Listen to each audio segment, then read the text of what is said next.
प्रभात पूर्व की अंदर से उद्घाटित किया गया है समय सार जैसा महान ग्रंथ। कुंद कुंद स्वामी ने जिन 84 पहाड़ ग्रंथों का सृजन किया, उन्हीं के आधार को लेकर के परमार्थ प्रकाश ग्रंथ की रचना हुई, जिसमें परमात्मा का प्रकाश कैसे हो, परमात्मा को पुरुष मान करके वो परमात्मा प्रकट करना, ये पुरुषार्थ साध्य है। सत्य एकांत, सत्यकार एकांत का उपशमन जहाँ होता है वह पुरुषार्थ प्रारंभ होता है। सत्य कार्यवाद पूर्व से ही कार नियत है। यदि पूर्व से ही कार नियत है तो पुरुषार्थ का क्या स्थान? पूर्व से ही कार नियत है तो कार ध्रुव मनादि स्यात्, कार द्रव्य मनादि स्यात्, प्राग भाव से निन्नवे। प्राग भाव का अभाव कर देंगे को तो कार्य अनादि से हो जाएगा। वो कार्य अनादि से हो गया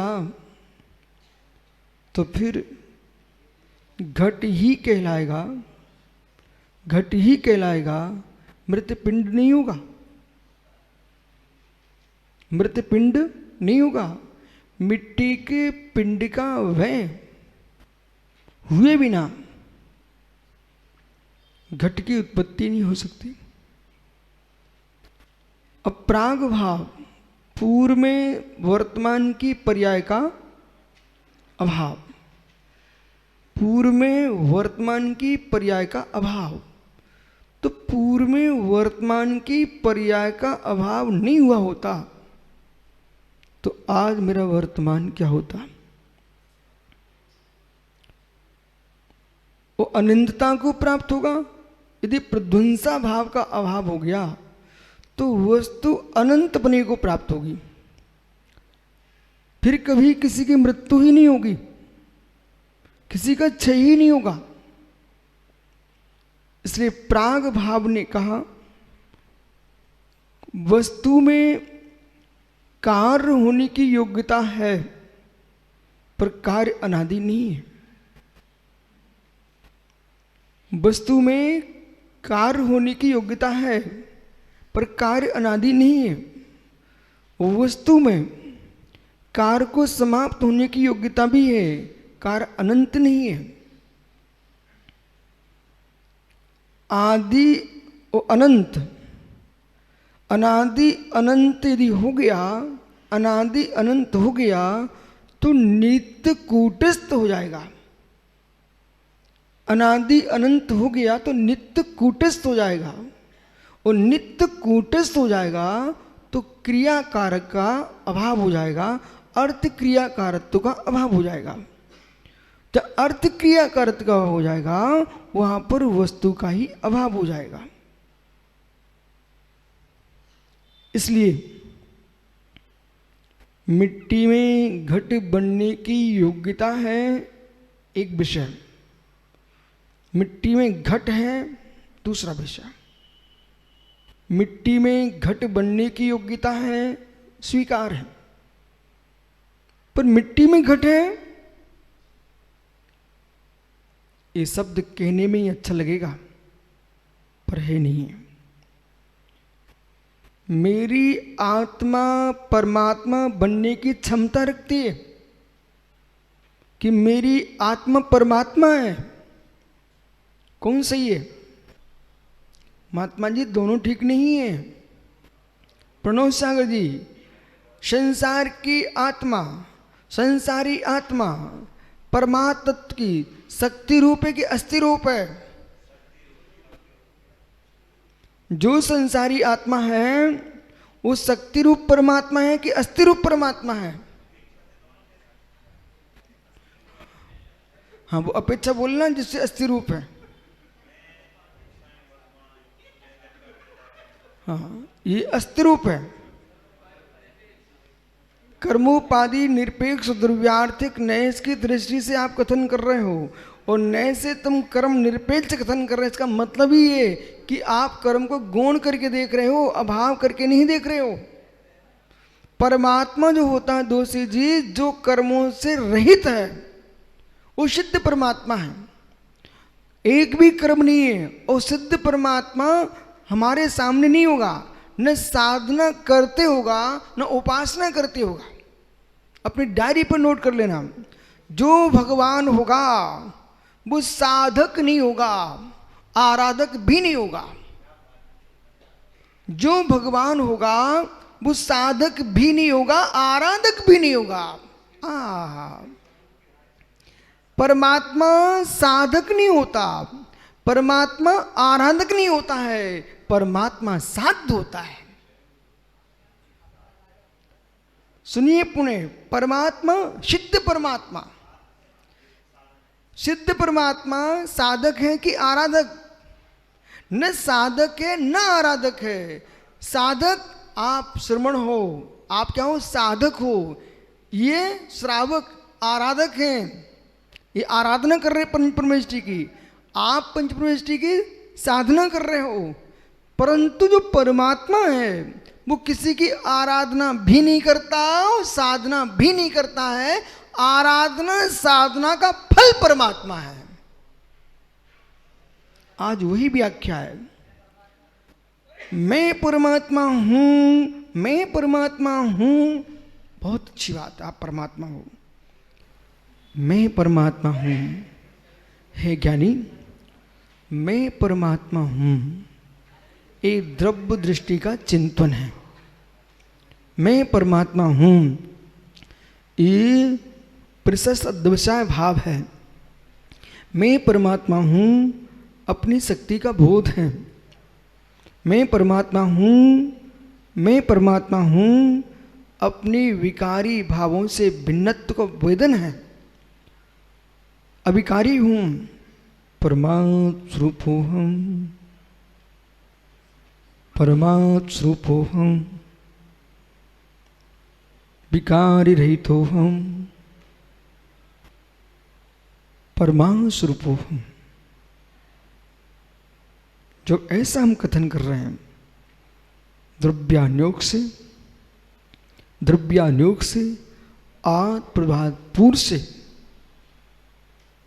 आत्मा की अपूर्व दशा का आप ध्यान कर रहे हो। आत्मा की अपूर्व दशा का आप ध्यान कर रहे हो। मैं परमात्मा हूं, तो मैं परमात्मा हूं कैसे देख रहा है? कर्म निरपेक्ष देख रहा है। यदि मैं परमात्मा हूं यदि देख रहा है तो समय सार की दृष्टि से, आत्मप्रभातपूर्व की दृष्टि से, तो वह साधक देखता है। शैवाल आच्छादित है,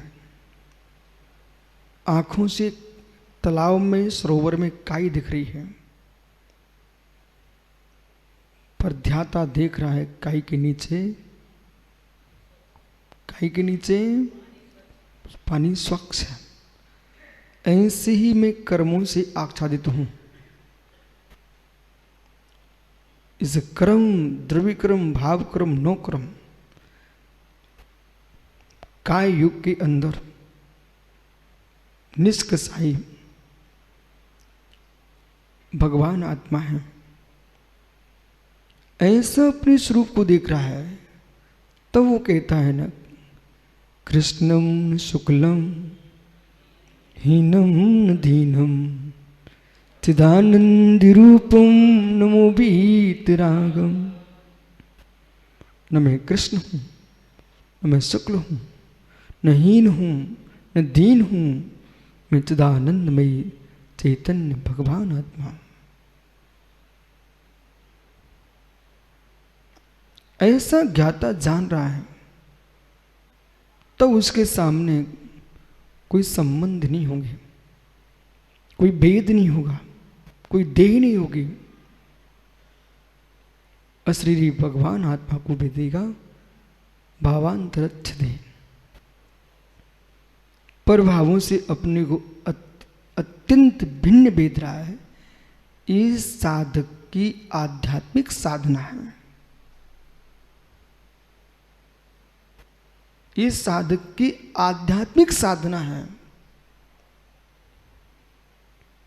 ये साध्य नहीं है।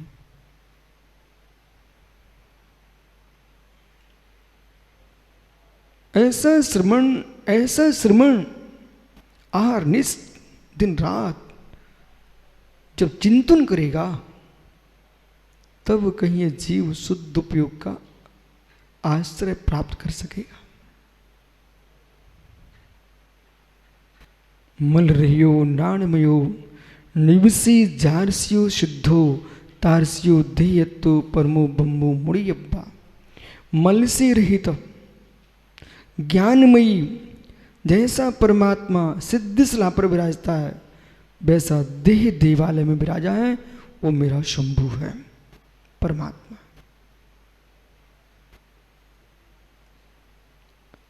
ये जो चिंतन चल रहा है, सिद्ध स्वभाव का चिंतन सिद्ध स्वभावी संसारी जीव कर रहा है।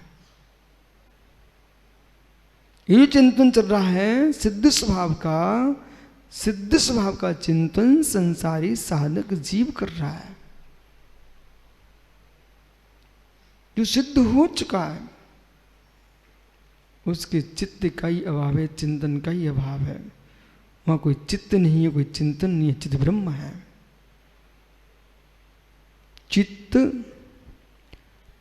चिंतन चिद ब्रह्म, इन तीन में भेद कीजिए आप। चक्रेश, भेद ही नहीं करना, है ही भेद। पुनः सुनो, चित्त चिंतन चिद ब्रह्म। चित्त है, वहां चिंतन है। चित्त चिंतन जहां है, वो संसार है। चिद ब्रह्म मात्र अवशेष है, वो अशरीरी सिद्ध परमात्मा है। जब तक संसार है तब तक चित्त है, तब तक ही चिंतन है। संसार शून्य हो गया है, चिद ब्रह्म है, चिद ब्रह्म है। जो भी आपकी साधना चल रही है, चित्त से चिंतन चल रहा है चिद ब्रह्म की प्राप्ति के लिए। और चिद ब्रह्म चाहिए है तो ब्रह्म स्वरूप में लीन हो जाइए। ब्रह्म स्वरूप में लीन होना चाहिए। सर्वार सागर जी, वचन जल्प जब तक रहेंगे प्रणुत सागर जी, तब तक तीन काल में साधक चित्त को स्थिर नहीं कर सकता। चित्त को शांत करना है तो सर्वप्रथम साधना होगी वचना लाभ का प्रत्याख्यान। जो वचनों का प्रत्याख्यान करेगा वो चित्त को शांत कर पाएगा। जिसकी वचन प्रवृत्ति प्रचंड है, उनके चित्त शांत नहीं रह सकते। इसलिए सर्वप्रथम साधक को अपने वचनों पर नियंत्रण करना चाहिए। मौन, बहुत बोलने की आदत जिसकी हो चुकी है, वे बातें तो कर सकती है अच्छी से, लेकिन रमण नहीं कर सकते निज में। वचन श्वास का योग जितना स्थिर होगा, उतना साधक चित्त ब्रह्म की ओर जाएगा। फिर मैं बेटा जितनी विद्याएं जीव ने सीख के रखी है लोक की, भी सारी विद्याएं अविद्याएं हो जाएंगी। छंद, व्याकरण, अलंकार, गणित, ज्योतिष, तंत्र, मंत्र, भाषा विद्वता, ये अध्यात्म विद्या के आगे कुछ भी नहीं है। ये प्रभाव है, प्रभाव है। जो गायक का ज्ञान है, गायक का ज्ञान है, गायक का ज्ञान, वो मात्र ज्ञान मात्र। चैतन्य भगवान आत्मा की कोई भाषा नहीं है।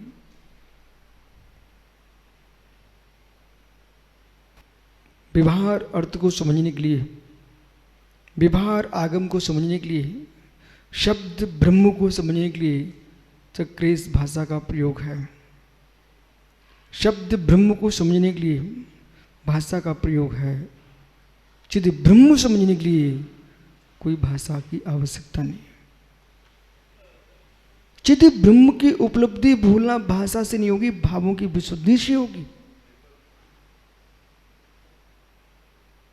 तो चिद ब्रह्म पर जिसका लक्ष्य है वो बरसों तक भाषा पर अपनी बुद्धि नहीं पटकेगा, अपने भावों की विशुद्धि का पुरुषार्थ करेगा। बहुभाषी होकर के अहंकारी भी हो सकते हो, बहुज्ञाता बहुभाषी होकर के भी अहंकारी न हो, ये उसके जीवन का चमत्कार है।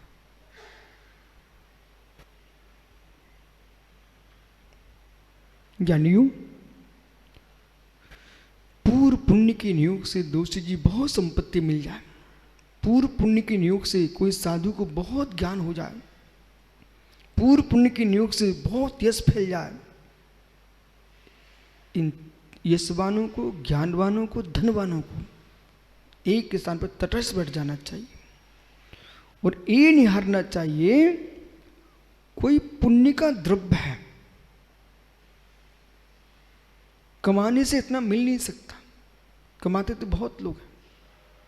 उस द्रव्य के स्फुटित होने से, पुण्य के द्रव्य के स्फुटित होने से सब संपत्ति चली आ रही है।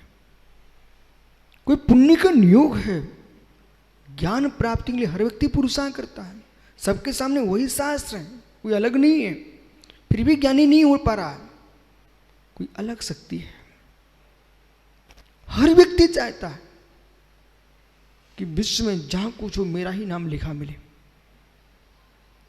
यदि चाहने से सारी वस्तुएं प्राप्त होती आज देश में नहीं विश्व में कोई गली को स्वच्छ करने वाला आदमी नहीं मिलता, और नगर के नगर गंदे पड़े मिलते।